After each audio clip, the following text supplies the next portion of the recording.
Hello, and welcome back for the last time to Completely and Utterly Spore-ing, the one podcast for all your bacterial endospore needs. It's ending. You can't say it's the podcast for all of your bacterial needs and then follow it up with "we're ending." We can't provide those needs. I'm sorry, Timothy. We can't provide your bacterial needs anymore. You can, if you want to, just go back and listen to the start of the podcast. That is also acceptable. But for now, it's all good things come to an end, and we'll quit while we're ahead on fewer numbers. So just like the mutants that I worked with in my research project, I've not committed to this podcast. I've uncommitted, and now I'm going to stop making it. Excellent. Excellent. We're going to go back to healthy growth, which is not doing this podcast. Yes. If you are for some reason a massive spore enthusiast now, there will be a bibliography that lists all of the reading and resources that I have used as part of my kind of working on my project and my developing of the context and understanding I needed both to talk about things in this podcast and to go into my project. So if you want to read a load of research papers on this topic, you can have a list if you want. So last episode we talked about the design of my project and the kind of experiments that I started to set up and started to look at, and we talked a little bit about the sort of things that I was starting to find, the idea of creating some very healthy mutants and some very unhealthy mutants by two different selection pressures that were prioritizing different behaviors in order to survive. So pretty much that's so we were getting to the crux of the different conditions that you had, which was essentially what do the cells want to favor in mutation. It was either keeping this sigma F factor at all costs, and you did that by keeping it in the kanamycin, or it was looking at promoting healthy growth, and you did that by sometimes taking it out of the kanamycin salty water and putting it in the sugary water, which is the healthy conditions, and talking about the very different behaviors that those two conditions exhibited, which was very interesting.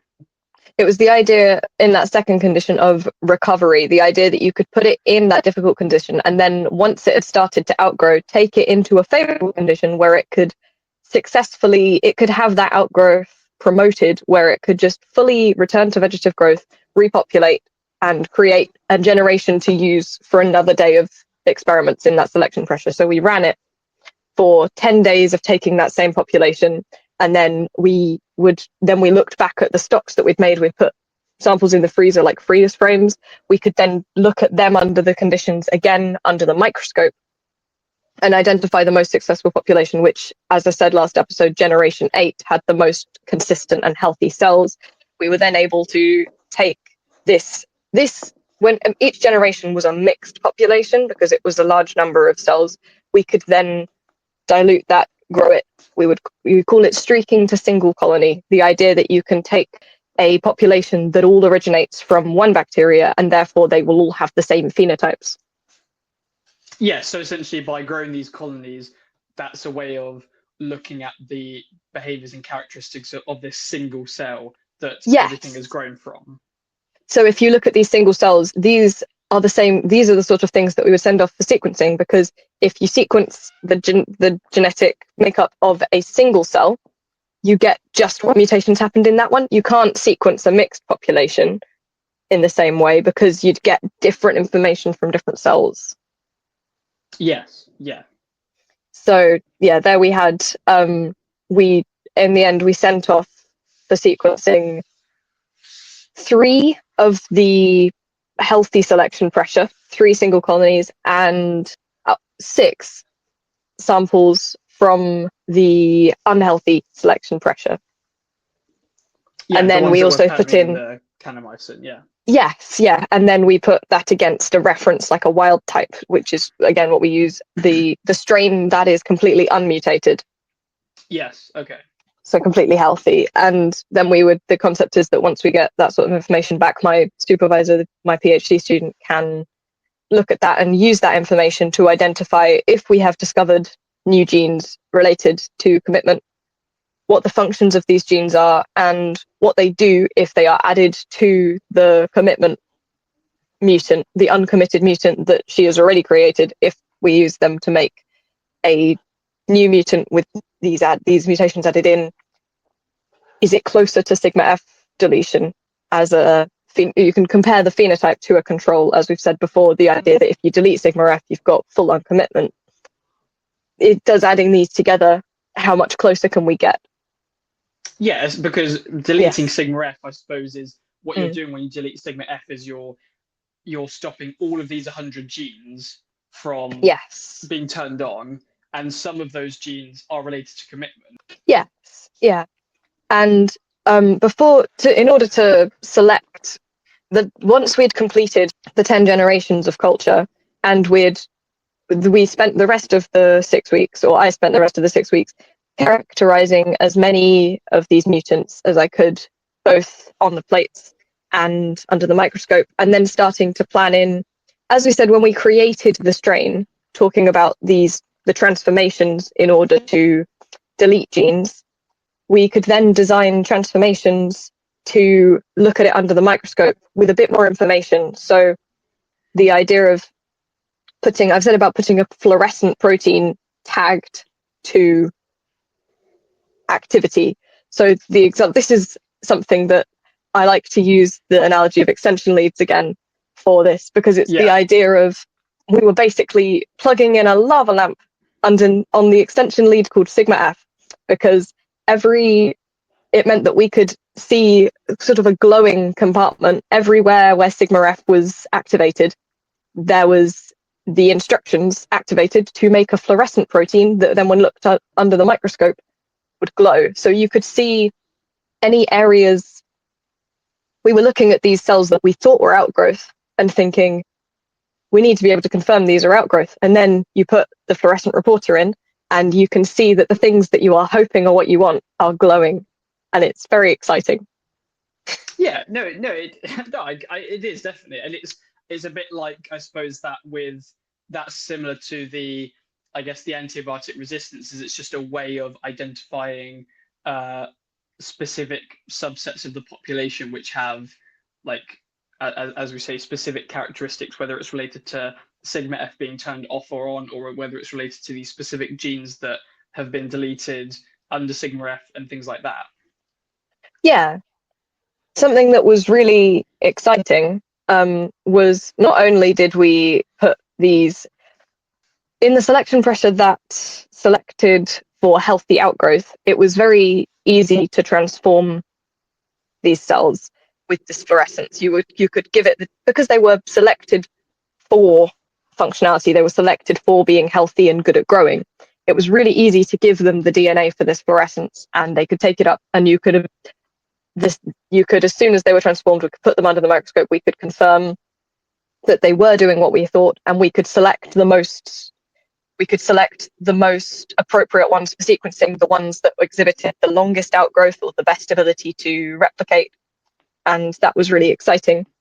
What was a little bit more of a test of resilience, I'd say, was, as I've mentioned before, some of the mutants that were a little less healthy didn't really want to take up DNA that would tell it to do more things, because it was struggling enough to do the ones it already had.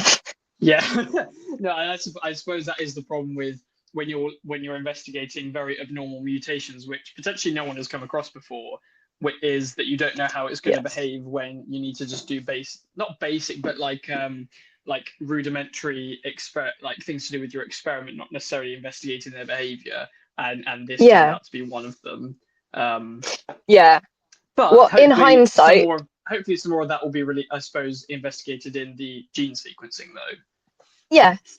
In hindsight, it would have been really, really useful to put this fluorescent reporter in at the start of the experiment, so that the original strain, if the original strain had constitutive sigma F, the triple mutant deletions, and the idea of being halted at sigma E, that would have been, in addition to a fluorescent protein that tells you where sigma F is happening, that would have been absolutely brilliant, because we could have seen all the way through where sigma F was. The only issue was once we'd started the continuous culture, if we thought, oh, we should add a reporter in, you can't do that halfway through. You have to then wait and do it to the ones you're interested in at the end. So because you can't change these.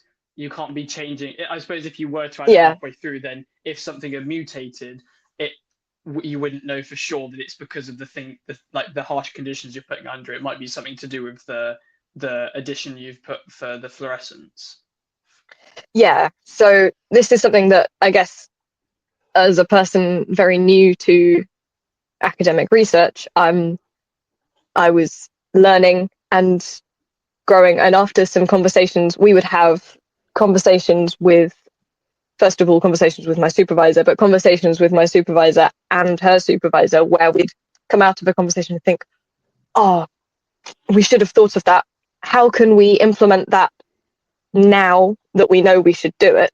But you can't necessarily do it how you wanted to, but you can start to, if there is something that you find that you realize that would be a really useful information to have, that would be a really useful piece of information to have, you can work out how to study it, but you can't necessarily do it in the easiest way once you're already partway through an experiment. I guess this is just the problem again with working with live like cells and organisms and things like that, because I suppose if I wanted to add something in halfway through to my project, which was essentially just coding, you can very easily just do that within a couple of minutes. But then for something like live bacteria, where you're having to, especially with your idea of like forcing it into a corner and making very specific moves to change a bacteria, it's not as easy, really. No. What was really, I guess, disappointing, some of the mutants that couldn't form spores anymore, the mutants that no longer formed those small cells, none of them were healthy enough to take up the sigma F fluorescence, which was really disappointing, because what we really wanted to know there is, did they have sigma F on in their normal cells? Because hopefully, theoretically, they should have, because they were resistant to kanamycin. I was going to say, I guess that would be my next question, because didn't you know that sigma F was activated because of the kanamycin resistance? But are you saying that there was like maybe a small possibility that it had kanamycin resistance for a different reason while sigma F was turned off?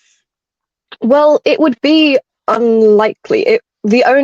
We've given it kanamycin resistance under the control of sigma F, so surely it should. But for things like for scientific papers and for proving that you have created phenotypes, you need to use microscopy, needs to show function. So, for example, the idea that we can take these pictures and we can say we know that this is outgrowth. If we were taking pictures with the membrane stained, we could take pictures that were, I guess, black and white, and you can see that there are shapes that we think are outgrowth, and we can say we think those are outgrowth because we've killed everything else, so they have to be outgrowth. But someone else could say, but you don't know that it's outgrowth because it looks like a vegetative cell. Once we have put a reporter in that has tagged sigma F, and you can then see the sigma F in those things that we are calling outgrowth, you can prove that it's outgrowth because it can't have sigma F on for any other reason. Yeah, it's definitive from an academic point of view. Is this something that you can? Is this something that you can maybe perhaps get from the gene sequencing or not?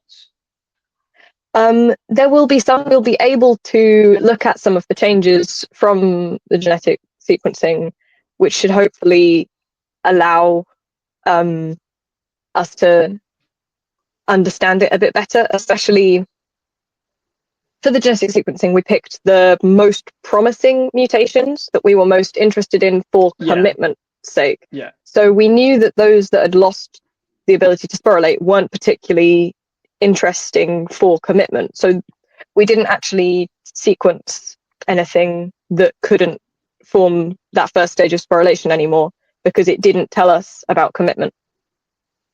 Yeah, that makes sense. And obviously, because there's only you only want to send off, I guess, the most promising ones, because gene sequencing, as we've already discussed, is quite an expensive and time-consuming thing. So you need it to Yes. you need some serious results to come from that. But then I think you're always going to have that for any research, and that's why you would always make recommendations for future research, which we'll talk a little bit Yes. about in the latter part of this episode. Like, what does the Yeah. future hold in relation to this experiment after this experiment has this research has happened?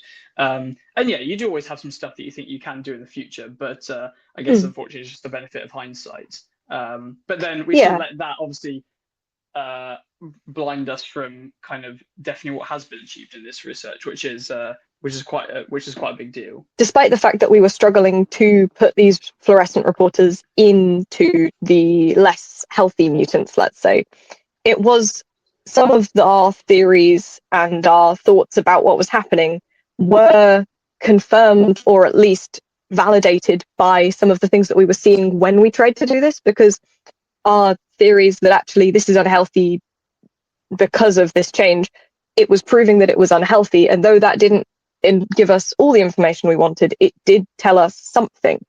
And that was because if it's healthy, useful. it should be able to take up this ability to have fluorescent markers with sigma F, but because it wasn't able to take this up, that was almost an indication in itself that the cell was unhealthy and abnormal. Yes, the only mutant from the selection pressure involving constant kanamycin that successfully transformed with a sigma F reporter, so successfully glowed when sigma F was on, under the microscope looked phenotypically very similar to those from the other selection pressure, the one with the healthy growth, which was very exciting. So it's the idea that actually that strain that we produced was potentially able to do healthy and constitutive sigma F.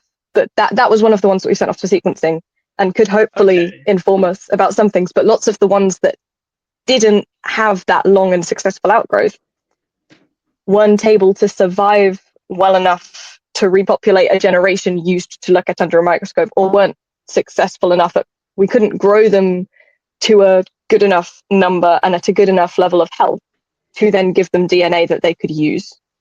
Yeah, because at the end, and as you mentioned with that one, that's actually really interesting, I think, because of that particular one that was in the constant kanamycin condition, which did actually have healthy outgrowth, because we've talked a lot about mutation and evolution in this podcast, and at the end of the day, evolution is a random process. And so so I think what you're saying there is that it might just be, obviously, the cells in the condition where you occasionally gave them the sugary water, like the good conditions, there you were forcing them down a certain pathway so that it was more likely that they had these mutations which exhibited healthy growth. But what it seems perhaps like for this particular one that from the constant kanamycin condition that took up the fluorescence when sigma F was on, it might have just been that it happened to develop this mutation which exhibited healthy growth just by pure chance. Well, the thing that is, I think, something that I had to keep remembering when I was going through this process, and something that I guess is easy to forget when you're creating these two different pressures, is that they're from the same population. Yeah. So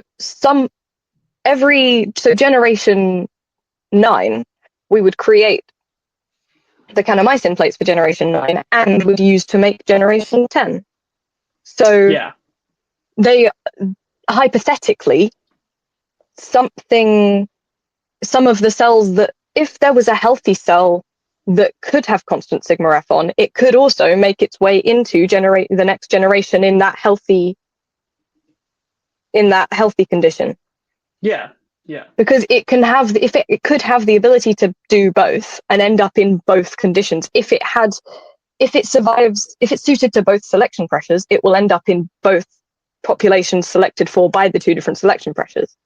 Because it can survive in both is exciting. Conditions. Yes. So there's a potential there. We don't, obviously, all of this is speculation, but that phenotype looking similar to, or looking the same as we'd seen in the healthy condition, there's a potential there when we get the sequencing back that it might have constitutive sigma F whilst also having a much more healthy method of uncommitment than some of its other mutant peers, almost, where the other phenotypes seen, they were uncommitted, but they weren't healthy, whilst this one was uncommitted and healthy and able to keep sigma F on.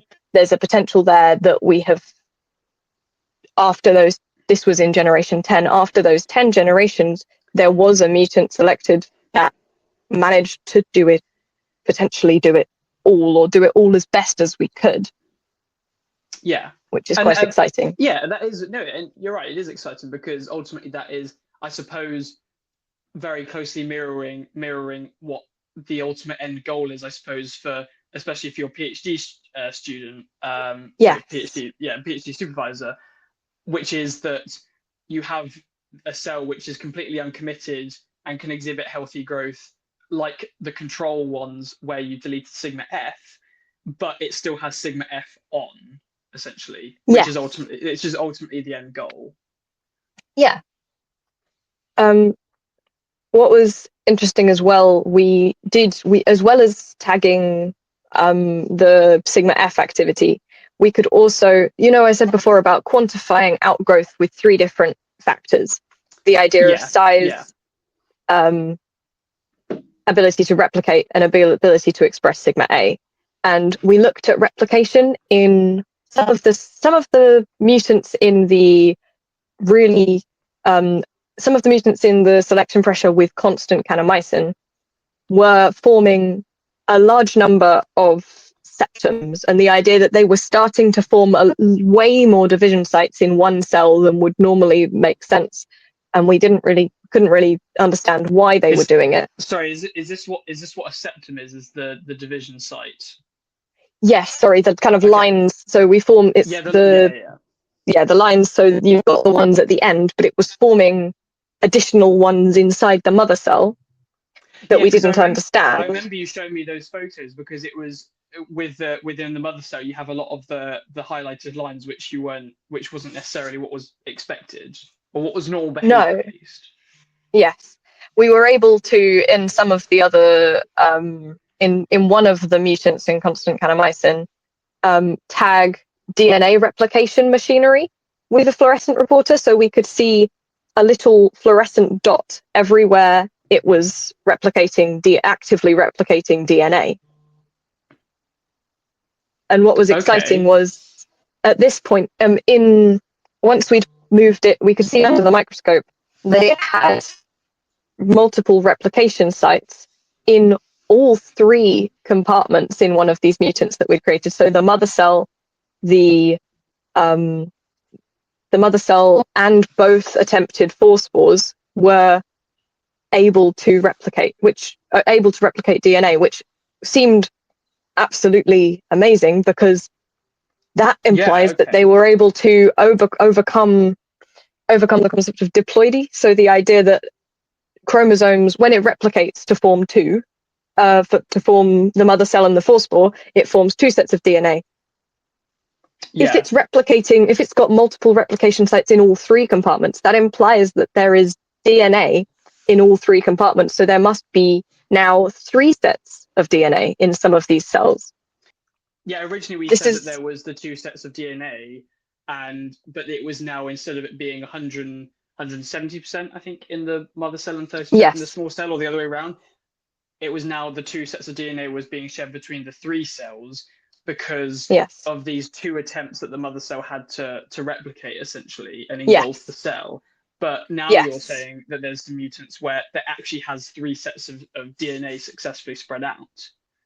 Or potentially, well, again, this is active research, this is not confirmed, but the idea, there was the ability to see replication centers in all 3 compartments gave us the idea that there might be something going on there where it's able to overcome the restriction of having 2 sets of DNA when it's got those 3 compartments. So it implies that there's the ability, also that it implies that sigma, it implies that the 4 spore, which shouldn't be replicating can replicate, because a 4-spore should be entering dormancy.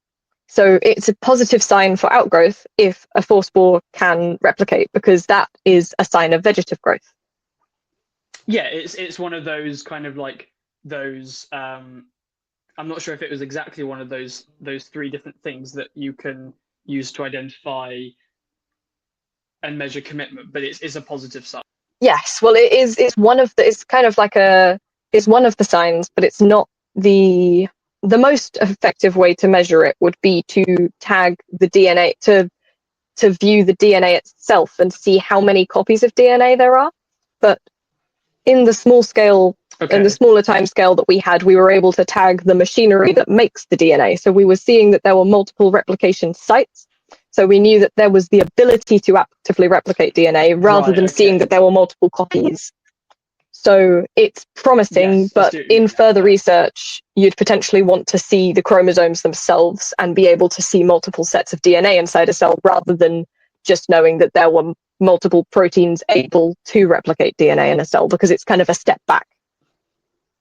Yeah, but now that you've identified that, though, in your research, then someone could potentially go and do an experiment just on that, where now they know from the very start it might be a very useful idea to tag those chromosomes to see if there is, to see if it can actually produce those multiple sets of chromosomes and DNA as a result of those different replication sites. Absolutely. And that's something, again, that was really exciting, to start to see these kind of the most amazing thing about the mutants under the kanamycin conditions was you had absolutely no idea when you looked at it under the microscope what you were going to see. You went in there completely blind. And this is, I think, also it was really exciting for my supervisor, who had spent at this point 3 years looking at bacteria that looked pretty much the same every time you look at it under the microscope. And then she was looking at it and going, I've never seen this before. What is it doing? And it's sort of, we'd genuinely created mutants that were so unusual that they shouldn't have existed. No, it's a really exciting thing, though, because as I've said, you're potentially looking at something that has never been created before, and that's because you're putting them under such specific conditions which no one has probably ever done before either. And so it's really exciting to see that. Yeah, kind of the last few weeks of my project were just characterizing as many of the mutants as possible, understanding which ones were potentially useful for sequencing, and then in those that we liked the look of, trying to transform them to identify a little bit more about what was going on, so that we could confirm that they were actually of interest, which was successful for the healthy mutants and some of the kanamycin mutants, the mutants in continuous kanamycin exposure. And they were, in the end, we chose a few that we hadn't been able to transform because of the fact that we were interested in what they were doing, whether or not they were healthy enough to successfully transform, because we knew that they were causing mutants we knew that they had mutant phenotypes that were of interest. So we were able to grow them to successfully extract their DNA, even if we couldn't transform them. So we extracted the DNA of 10, including wild type, 10 strains of bacteria, and we're able to send those off to be sequenced. And hopefully the results from that will tell us what the mutants were doing. And then we can start to understand the next steps from that are, if this is a mutant, where are the mutations? What are the mutations in? And then if we can start to see what genes were mutated, A, what happens if you combine those mutations? And B, why are those mutations involved in uncommitment? Because some of the genes, there's a potential that genes that are currently uncharacterized might come up as points of interest for commitment, and we don't know what their function is. We just know that they are relevant, and then we can start to work on, from what we know about the changes in phenotype, there's a chance that we can start to investigate the function of a gene based on what we see changing when it is deleted or mutated. Yeah, because I know we mentioned before that obviously under sigma F there are 100 different types of genes, so it would be impossible to look at all different combinations of them. Now that you've identified maybe some genes of interest, now you can actually start to narrow down what you're investigating, and so future research can then all of a sudden can investigate a single gene and changing that, or can investigate a few different combinations of these, and now it's a lot more manageable to actually identify the specific genes of those hundreds under sigma F that are responsible for commitment, and also what, as you mentioned, what aspects of uncommitment. So maybe it's something to do with, I don't know, I know we've said like perhaps the membrane, or like Yes. some particular aspect of the commitment process. Yeah. Well, hopefully my project, the aim of my project in its essence was to, I guess, generate new leads through quite an intensive process to generate mutations that would potentially give some new avenues and areas to investigate for my PhD student and for her thesis, to start to, I guess, have some direction again in kind of looking for some specific genes that might be related to commitment. And it was something that she wouldn't have been able to do otherwise, because why would you want to grow something over and over again for a few weeks when you could be doing more complicated science, I guess. But it was something that was really useful because I got to learn all of the techniques involved in mutation and in culture and in transformation and in planning a design. But it was also really useful because I could do something incredibly repetitive and practice those skills whilst my PhD student could continue to work on her active research. Yeah, rather than having to take 2 weeks out to generate hundreds of mutants and then decide which ones were useful, which and also as we mentioned, it maybe gave her a break from looking at just normal cells and gave her some more interesting ones to look at, which is always good. Yeah, it felt very exciting to be able to. Sometimes we would have days where we looked at under the microscope were particularly long ones because of the fact that you had to grow for the 2 hours and then the 3 hours, and then you were looking at it for another, then imaging it at 1 hour in sugar water and then 2 hours in sugar water. And then once you'd found that information out, you may or may not need to do something with some of the things that you've just looked at. So for example, if something looked particularly interesting, you now know that you need to make a stock of it, or that was contaminated, so we want to put that on a plate again to try and get single colonies and repeat that experiment. And it was that you've got there that it's a very long day. We would spend sometimes upwards of 10 hours in the lab carrying out these kind of processes, and you'd been trying to grow something, especially with those in constant kanamycin.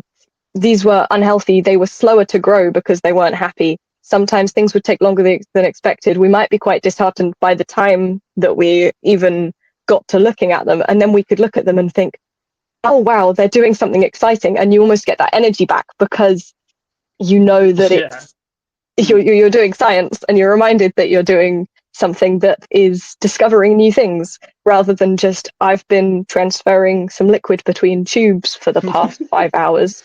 Can I go home? Which is, did never think that, because there was always something interesting as a result of it. And also those things that you mentioned, like the different skills that you were doing and the repetitive nature of the process and the constant designing and redesigning of your experiments, that's by no means just applicable to that one experiment that you were doing with your PhD supervisor. Like that can be applicable to the whole of microscopy, which I think is such a valuable thing for anything that you want to do in the future, essentially. Yes, it was very exciting. So, and really useful. I know that now I have some really, I guess, hardcore lab experience from the field of microbiology that I have the most interest in, which is really exciting because it means that I can know, going forward with my degree and hopefully doing a master's research project in my 4th year, I can hopefully go back to a microbiology lab, a molecular microbiology lab, even if I'm interested, and continue to develop those skills from a really good starting point rather than going in completely blind to the field. Yeah, absolutely. We certainly were not lying. Kit was not lying at the start of this podcast when they said that they are a spore enthusiast. But I'm happy that you were able to do it over the summer. Certainly a summer well spent.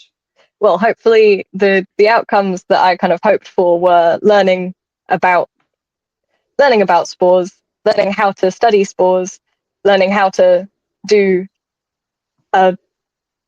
learning how to do the kind of more general lab techniques, and then hopefully helping my supervisor with the directions for the next steps of her PhD, and potentially being able to disprove that paper from 2005, which would be really great because it's been a long time.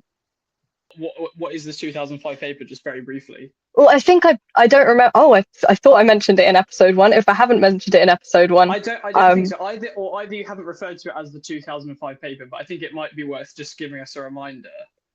Yeah. So the last time that someone published a paper on commitment or commitment factors was a paper suggesting, first of all, that the point was between sigma F and sigma E. But they found 2 genes, one called SPO2P and one called SPO2Q. And the idea was that when you deleted both of them, you got closer to uncommitment than when you deleted them individually or when you didn't delete them. Okay. So that was the last time people have named genes. The last time people have said, these are genes that we can delete to uncommit things, was 2 genes in 2005. And my supervisor has been working on a set. Obviously, my supervisor is working on a triple mutant and has also identified a potential 4th one. And then we're generating more information on further genes of interest that are generated from my project. So I can't talk about the genes that we've been working with, but some of them relate to this paper and some of them don't. And there are some aspects of this paper that have been confirmed and some that have been kind of contradicted in our research. And it's interesting to see, hopefully, because the problem is, again, you have to, in disproving research, it's generally considered that if you're going to disprove a paper, it's polite to also suggest what the actual thing is. So you have to. We've talked about this before. We've talked before. Yeah, I think in hindsight, I do actually remember the paper you were talking about. I didn't realize it was from 2005, but yeah, it's I guess some aspects contradiction, but also some aspects adding on to that of like these other genes that are related to uncommitment or commitment. And so, but yes, you need to, I guess. Unfortunately, it's maybe not just enough to disprove something. You need to go further than that, and hopefully this research that you've done will allow your PhD supervisor to do that, because you've identified lots of different avenues of different genes to basically do further research on to see what their specific role is in commitment, and if adding that to these 3 other genes that have been deleted, can it become more closer to this strain where sigma F is deleted? Yeah, and it's really exciting to think that I might have actually helped someone with something quite so relevant, because we obviously, like I said, if it's the last paper talking about commitment in this level of detail is 2005, it means that it'll be a really important when new genes involved in commitment come to light. That's a absolutely massive step forward for understanding spores and understanding early sporulation in particular. And it's so it makes all of the kind of trial and error. I know that my PhD student has had a great deal of, I was able to see in just 6 weeks how much resilience is required to kind of go through planning and changing plans and looking at things and realizing that they aren't quite what you think, and having to constantly repeat things and try over and over again and have problems, setbacks, even with, like I said previously, about how there was a problem with the water filter, and it meant that we needed to change how we were working in order to carry out even things on healthy bacteria. And the idea of working with live organisms that we don't fully understand is always going to lead a great deal of resilience being required, because things won't always work how you expect them. No, absolutely not. And it's again, that's a very, I think, important aspect to learn. With I think you could say that about any research, especially in biology, as we mentioned before, with working with live organisms. But also, I think some aspects of that will be applicable to any sort of scientific research where the ability to adapt and change plans. And I guess you never fully appreciate the scale that you have to do that and the resilience you have to have until you actually see it for yourself. Mm. And if you've seen it in 6 weeks, I can't imagine what your supervisor's been going through for 3 years. Yeah, But it's yeah, impressive. like the humble spore, like the mutants that we worked with. We Have to we be um resilient. we learned to adapt. We started Yes, to exactly. we started to evolve. That famous expression, like researcher, like spore, have Yeah, to like adapt. researcher like spore. Yes, exactly. I guarantee no one's going to use that expression ever again. Those are words that have never been uttered before. Anyway, so yeah, I guess we're getting near to the end of the episode. Is there anything else that you wanted to kind of talk about in terms of what you've learned from the whole process, or you feel is important to mention before we round out the episode?